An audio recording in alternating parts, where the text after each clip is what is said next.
मी तुला जेव्हा पहिल्यांदा पाहिलं ना, तेव्हाच तू माझ्या नजरेमध्ये बसला होता.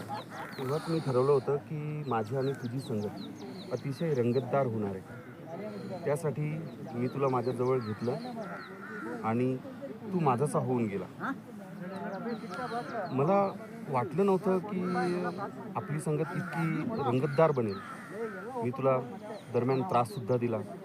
बऱ्याच वेळेस मी तुझी केअर केली नाही. मी फक्त स्वार्थाने माझी केअर करत राहिलो. मी मला स्वतःला सांभाळत राहिलो. मी तुझ्याकडे पाहिलंसुद्धा नाही. फक्त मी तुझा वापर करत राहिलो. पण तू मात्र निस्वार्थपणे फक्त माझी संगत देत गेलास आणि मला वाचवत गेलास. यासाठी तुझे आणि माझे आयुष्यभराचे संबंध जे बनलेले आहेत, ते मी कधीच विसरणार नाही आणि फक्त तुझ्यामुळेच मला हा जो अनुभव मिळाला, हा अतिशय अविस्मरणीय आहे.